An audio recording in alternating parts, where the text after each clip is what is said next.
Hey there. Thanks for coming back to the Mildred Willow channel. I'm slowly telling my story of the things that led up to my leaving Jehovah's Witnesses after 55 years, or 53 years actually. So hurt people.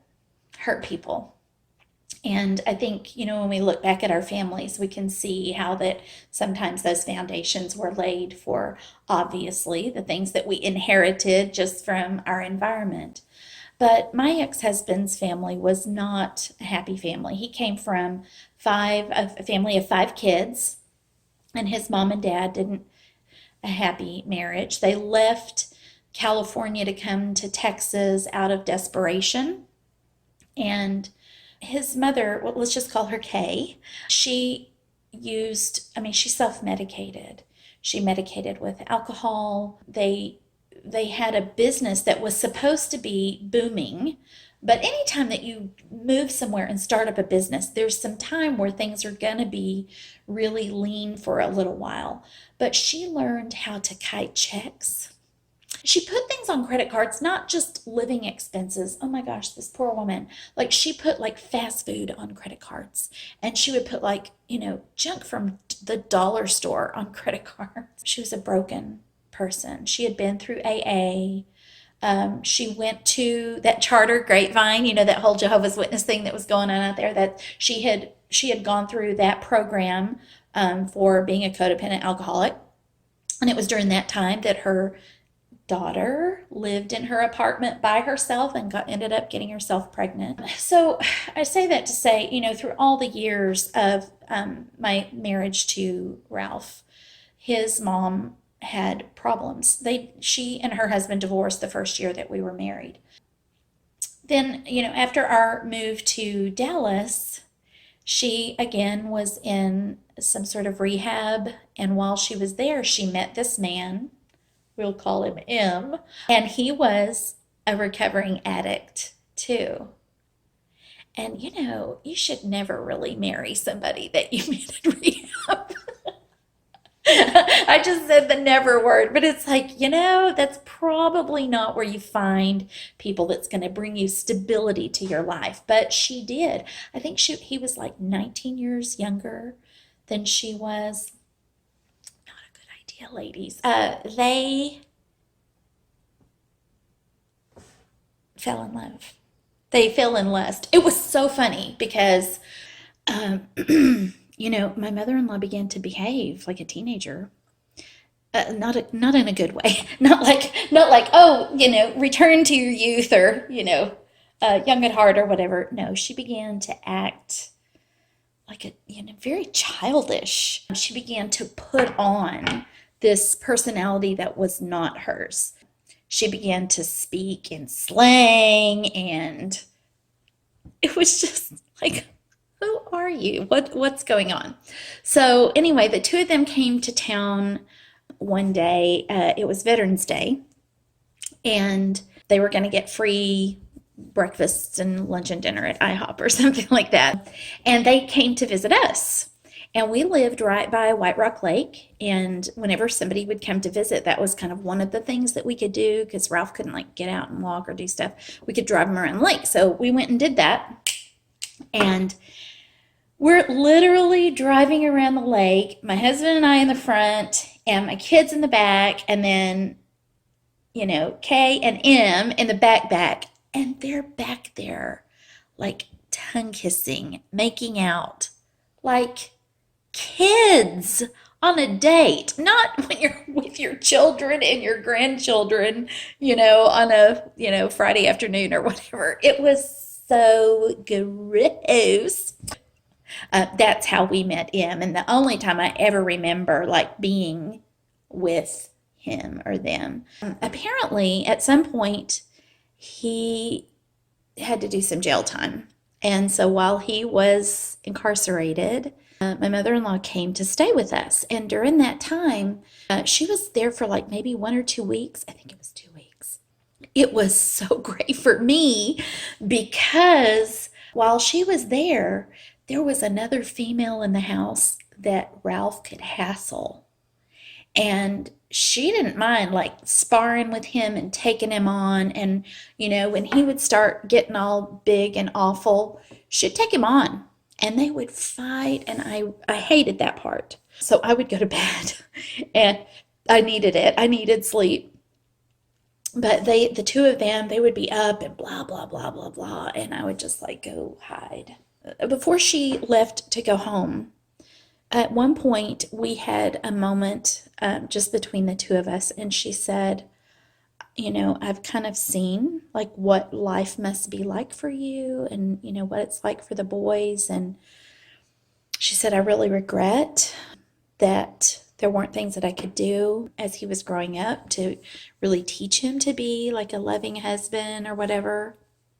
But she said, Brenda, if there's ever a day when you're feeling unsafe, or when he's getting out of hand, and you need to call me. If you call me and say, this is that call, I will call the police for you. And it shocked me. I kind of staggered a moment thinking, what are you talking about? You're going to call the police for me. And then I realized she knew. She saw. She experienced.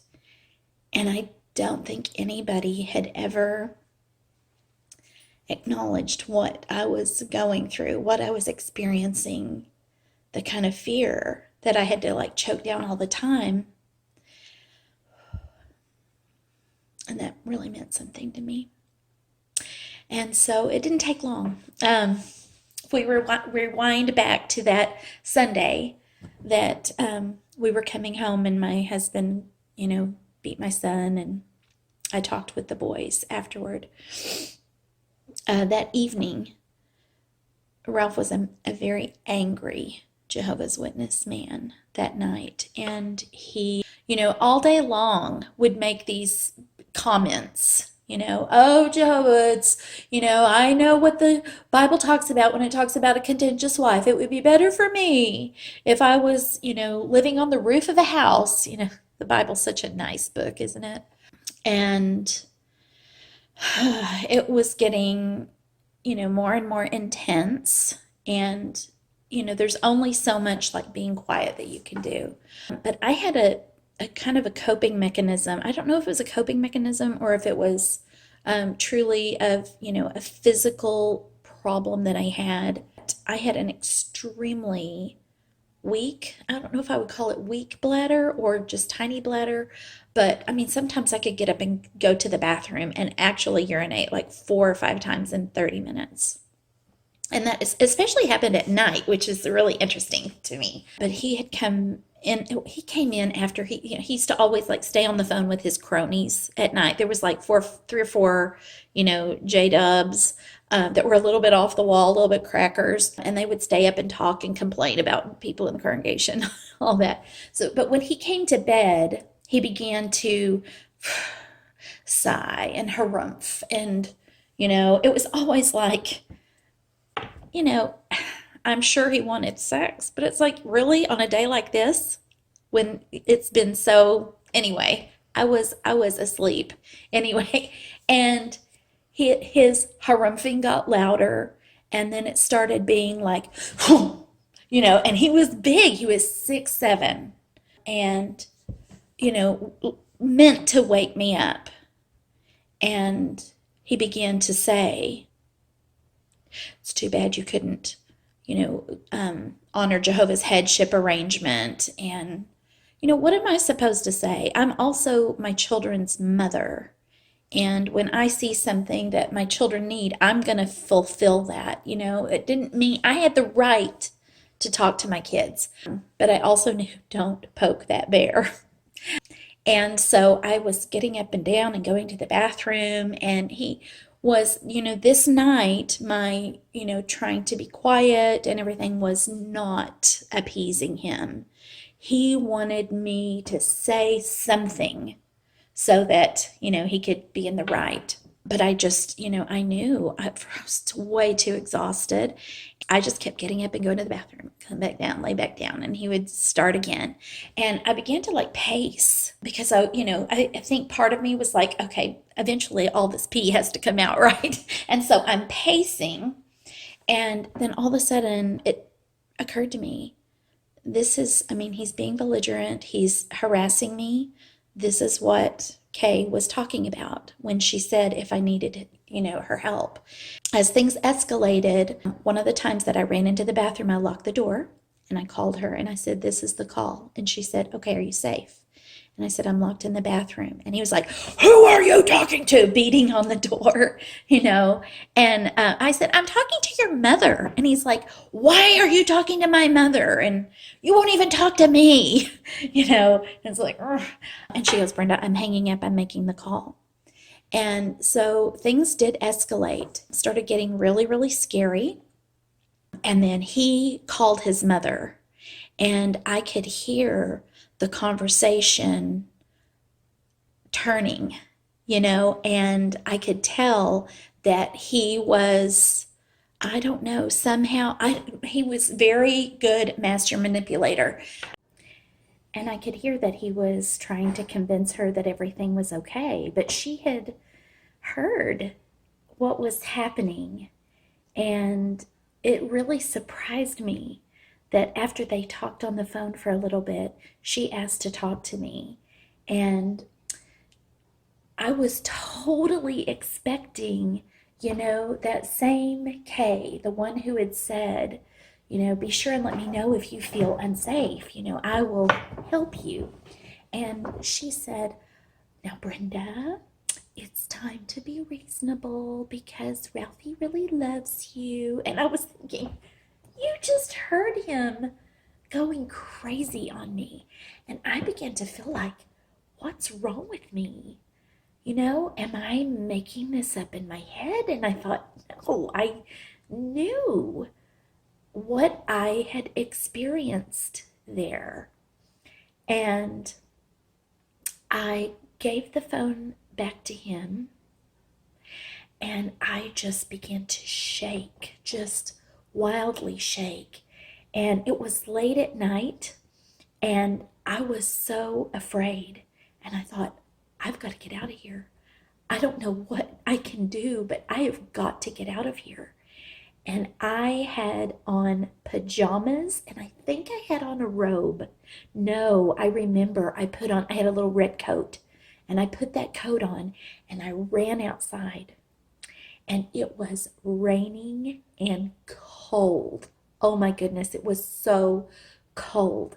And I remember running outside to call my friend Sherilyn. And I called her, and after talking to her for a couple of minutes, she put her husband Larry on the phone. And I remember standing out behind our apartments in this pouring rain saying, "I am so scared. Like, I feel so unsafe, and I feel like I'm in this vortex of really not understanding what is happening to me because everything had started to go so well. And now it was just all spiraling, and I was feeling crazy and being yelled at. And so Sherilyn got on the phone and she said, "Brenda, does is Sherry home?" And Sherry was my friend who had made me watch Medea. And I said, "I don't even know." And she said, "Walk to her apartment while I have you on the phone." And so I thought, oh my gosh, I'm going to have to walk by our apartment to get over to hers. And she said, "I'll stay on the phone here with you." And I went over there and I knocked on the door and knocked on the door and knocked on the door. And Sherry's son-in-law answered the door. And I said, "Can I please come in?" And he saw that I was soaking wet and freezing and cold and crying. And so they let me in.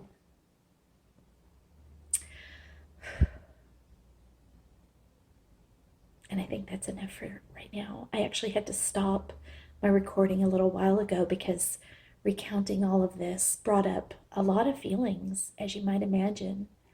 When you are in a religion that proposes itself to be love, love never fails. Love failed.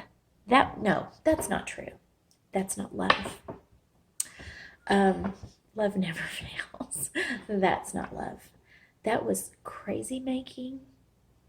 And so if you're in the Jehovah's Witness cult and you're feeling crazy and you're wondering, why doesn't 1 + 1 = 2? Why is it for all of these people that it's some other answer? Keep asking that question because the answer is there. I have to go take a hot bath and drink some water and probably cry. You know, it's Mercury in retrograde. And I was reading some stuff in my horoscope today, and it said, it was after I started recording this, and it said, reflect on the past. And so thanks for being here with me as I reflected on this. It's not fun, but it's necessary to go back and, kind of look at it and go, you know what? I wasn't crazy. My kids weren't being disloyal to me because they took his side.